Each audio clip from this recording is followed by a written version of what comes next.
14 novembre 2014. RTG Boulbini, les titres du journal. 20 véhicules 4x4, des tentes climatisées et du carburant. Ce sont là les dons de la société Rio Tinto Simfer dans le cadre de la riposte à Ebola. Notre équipe de reportage présente sur les lieux nous fera le point dans cette édition. Inauguration du tout nouveau bâtiment du ministère de la Communication. Cet édifice abritera les services déconcentrés du département. Le point, c'est dans cette grande édition de nos informations. Et puis, par ailleurs, lancement du prix Jeune écrivain guinéen par l'Harmattan Guinée sous le thème Ebola. Cette 4e édition fera sa part de contribution dans la lutte contre l'épidémie à virus Ebola. Le point complet, c'est dans cette présente édition de nos informations que j'ai l'honneur, mesdames et messieurs, de vous présenter une fois encore. Bonsoir et bienvenue dans cette édition de nos informations. Vous êtes bien sûr sur les antennes de la RTG Boulbini. La une de l'actualité, je vous le disais dans le titre, les partenaires de la Guinée continuent leur lutte contre le virus Ebola et la société Rio Tinto Simfer suit la cadence à travers le don de matériel et équipements pour faciliter le transport et le traitement des malades d'Ebola. Au nombre de ces dons, il y a, je vous le disais, 20 véhicules 4x4, des tentes climatisées et du carburant qui devront faciliter le travail des agents sur le terrain. Bakari Bamba Condé était sur le lieu lorsqu'on faisait la remise. La société Rio Tinto Simfer aux côtés de l'État guinéen dans sa croisade contre le virus Ebola. Elle le matérialise à travers ce don de matériel pour soutenir la logistique des organisations humanitaires luttant contre Ebola. Le don est composé de 20 véhicules Land Cruiser munis de systèmes de communication, des camps miniers mobiles qui permettront d'augmenter les capacités d'accueil et de traitement des malades. Aussi des médicaments, équipements de protection et conteneurs de tentes font partir du don. Nous faisons partie de cette communauté de la Guinée. Nous sommes ici depuis plusieurs années et on espère être ici encore pendant plusieurs années, 50 ans, 70 ans. On a investi beaucoup sur le personnel, on a investi beaucoup dans le projet et nous faisons partie de cette communauté de la République de Guinée. Ces dons arrivent au moment où tous les acteurs humanitaires sont sous la leadership du gouvernement de la Guinée, se mettant ensemble pour lutter efficacement et vaincre la propagation de l'épidémie d'Ebola. Satisfait de cette action humanitaire, le représentant du ministre en charge de la Santé remercie le donateur au nom du chef de l'État, professeur Alpha Condé. Il a également rappelé qu'au jour d'aujourd'hui, plus de 6 000 tonnes de vivres sont offertes à plus de 400 000 personnes victimes du virus Ebola. Et si Ebola est un problème économique, il y a de bonnes raisons que le Rio Tinto se mobilise pour aider à mener cette lutte, pour écarter le plus rapidement possible l'aspect économique que nous connaissons par rapport à Ebola. Je voudrais donc, au nom de toutes les autorités, vous remercier et vous rassurer que nous prendrons toutes les dispositions pour que la lutte devienne davantage efficace. La société Rio Tinto s'est engagée à soutenir les projets de prévention au sein des communautés. Elle appuie financièrement la Croix-Rouge guinéenne pour secourir les familles en quarantaine et compte fournir de l'équipement médical aux hôpitaux de Beila et Forcaria. Sur un autre volet, l'ambassade de Chine en Guinée s'investit pour l'informatisation de l'administration publique guinéenne. C'est un don d'équipement informatique pour une enveloppe de 150 millions de francs guinéens. À travers ce geste, le peuple chinois espère accompagner les autorités guinéennes dans le cadre du programme de modernisation de l'administration. Kamisoko Mamadi Terna.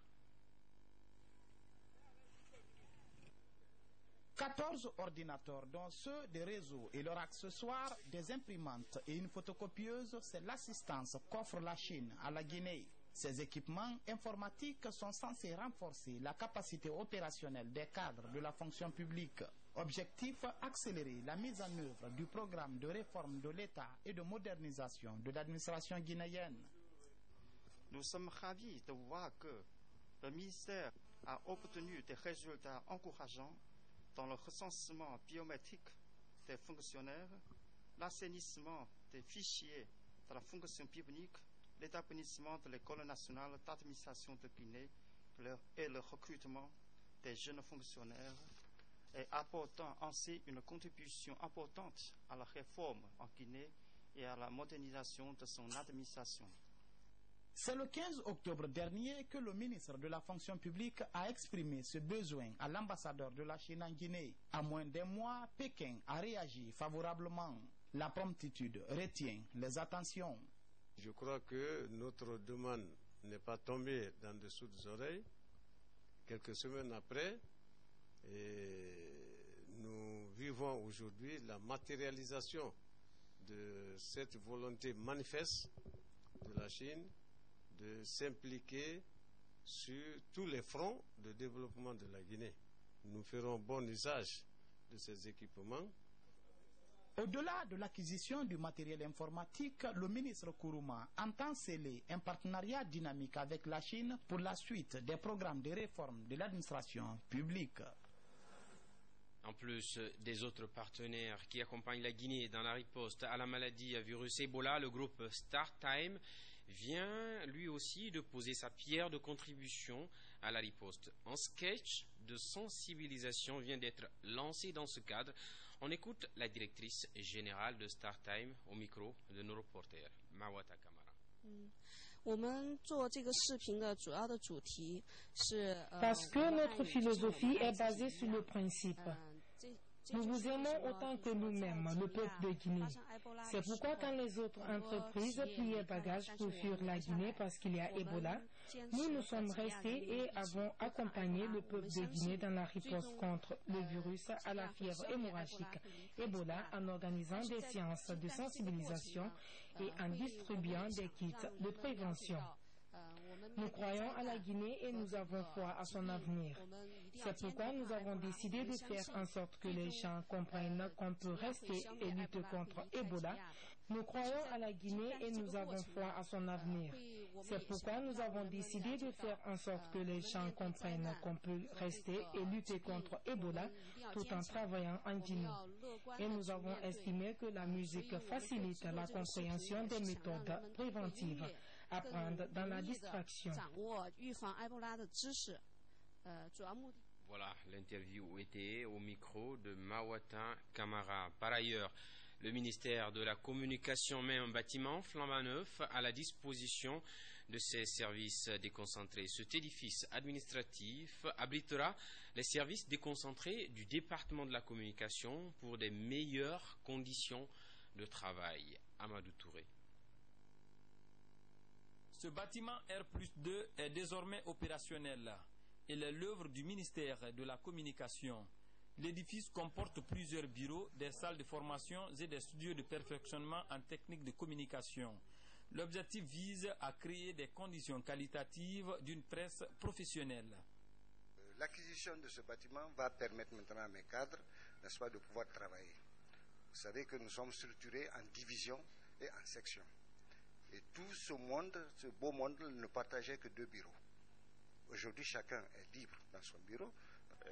L'équipement technique électronique reste naturellement à trouver.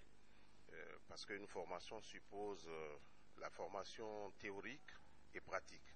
Et je souhaite de la part des autorités, après cet effort-là, de trouver également les moyens pour que ce fossé soit comblé et pour que les formations soient parfaites. 2015 est considéré comme l'année de la migration vers le numérique. C'est pourquoi les responsables de la communication accentuent les initiatives pour être au rendez-vous du numérique. Nous avons déclenché la campagne, le programme de migration numérique en matière de radio et de télévision dans notre pays.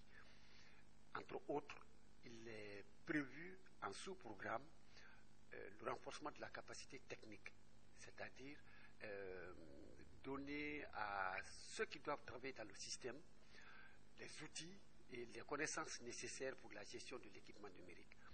Pour nombreux spécialistes de la communication, la relance du centre de perfectionnement en technique de communication est une initiative salutaire. Elle implique le retour du studio École, une institution qui a participé à la formation de plusieurs journalistes du pays. Cap à présent sur Zélékoré, où l'atelier bilan régional de la région administrative a bouclé ses travaux après 2 jours de concertation organisée par le PACV. La rencontre a s'inscrit dans le cadre de l'évaluation de ses activités au sein des collectivités décentralisées. Mohamed Salioupaï est notre reporter envoyé spécial dans la région. C'est une rencontre consacrée à l'auto-évaluation par les différents acteurs des activités mises en œuvre au cours de la 2e phase du programme d'appui aux collectivités décentralisées PACV. Elle vise à donner des informations claires sur les activités des projets réalisés et en cours de réalisation, tirer les leçons des échecs et envisager des solutions adéquates. L'organisation des ateliers bilan s'inscrit non seulement dans le cadre du suivi et évaluation du programme, mais aussi dans la mise en œuvre de cette stratégie de communication en vue de soutenir la promotion des collectivités décentralisées.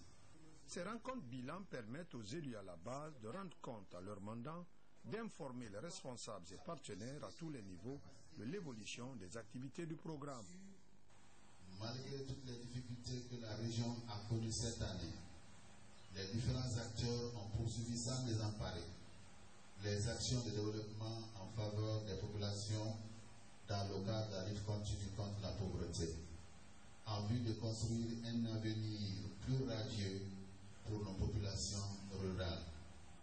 Les résultats déjà obtenus à travers les rencontres de ce genre ont mis les partenaires au développement en confiance. Il faut rappeler que le programme d'appui aux collectivités décentralisées PACV a déjà élaboré une stratégie de communication.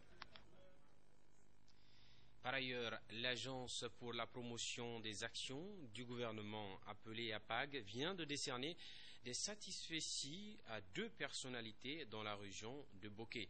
Cette distinction fait suite à leur implication dans la mise en œuvre des projets de développement initiés plutôt par le chef de l'État, professeur Alpha Condé. Tierno Younoussaba était sur les lieux, suivez son compte-rendu.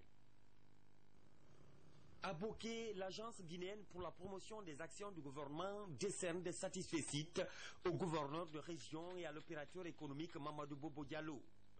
Ce choix est une récompense à ces 2 personnalités pour leur implication dans la lutte contre l'insécurité alimentaire ainsi que dans le processus de la réforme du secteur de défense et de sécurité.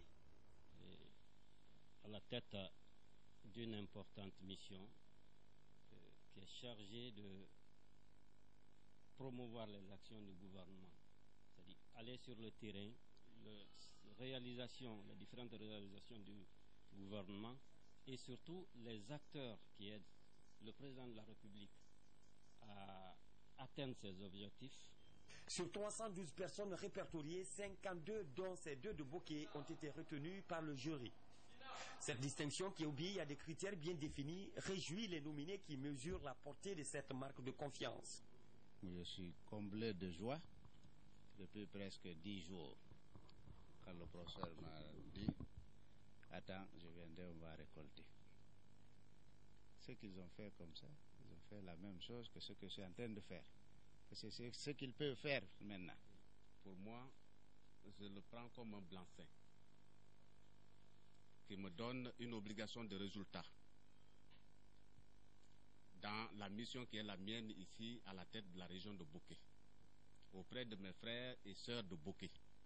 Les jours à venir, l'APAG compte promouvoir les projets réalisés en cours de réalisation par le chef de l'État durant ces 4 dernières années à travers des campagnes d'information et de sensibilisation. Dans le volet culture, retenez que l'Harmattan Guinée vient de lancer le prix du jeune écrivain guinéen à Conakry. Pour cette 4e édition, c'est le virus Ebola qui constitue le thème choisi. Durant ces 3 mois, les jeunes écrivains guinéens vont mettre sur papier leur savoir sur Ebola. Sikousouma.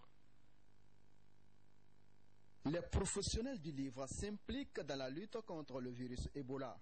Ils lancent la 4e édition du prix du jeune écrivain guinéen dont le thème est Ebola.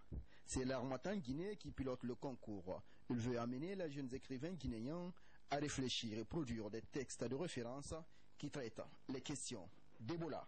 Écrire un texte autour de la crise sanitaire de notre pays aujourd'hui qui est Ebola. il n'existe aucune littérature sur cette maladie dans notre pays. Donc on a voulu que les jeunes Guinéens réfléchissent par leur créativité, par un récit court et simple qui nous envoie entre 5 et 6 pages pour qu'on puisse faire un recueil de textes sur cette question qui menace aujourd'hui notre nation. 5 à 6 pages de textes sur Ebola, les modes de contamination, de prévention et autres symptômes seront rédigés par les jeunes écrivains dont l'âge varie entre 20 et 35 ans durant les 3 prochains mois.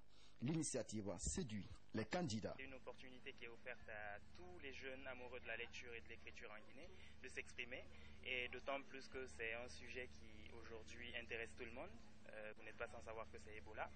Donc voilà, moi j'invite vraiment tous mes amis, tous mes petits frères, tous mes grands frères jusqu'à 35 ans à écrire, à s'exprimer, parce que c'est par cette expression-là aussi qu'on peut savoir tout ce qui s'est passé aux 4 coins de la Guinée.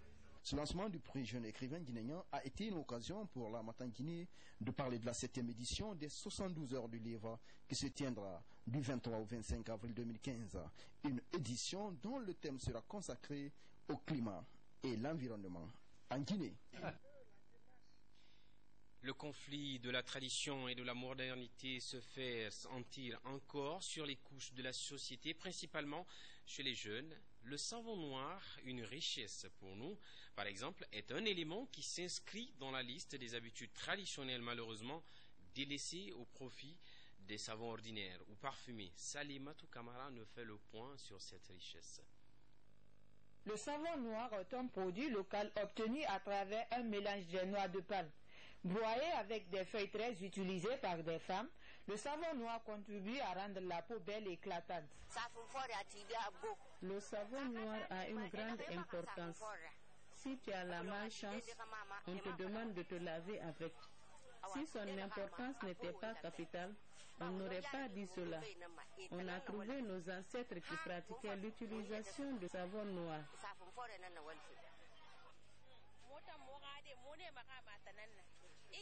Nous lavons nos enfants avec le savon noir, mélangé avec des noix de palme, et cela rend l'enfant très propre. Autrefois utilisé pour des raisons diverses, il est aujourd'hui dominé par les savons dits industriels. Si tu as des problèmes maléfiques dans le corps, le savon noir peut être utilisé. On l'utilise même dans la lessive.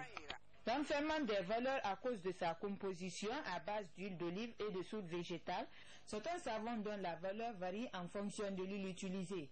Toutefois, le savon noir entre une incarnation de notre identité culturelle. Voilà, mesdames et messieurs, ainsi prend fin cette édition de nos informations. On a toute la rédaction de la RTG Boulbiné. Je vous dis merci d'avoir suivi ce journal où que vous soyez dans le monde, mais principalement pour ces populations de Boulbiné. Bonne suite au programme sur nos antennes et bonsoir.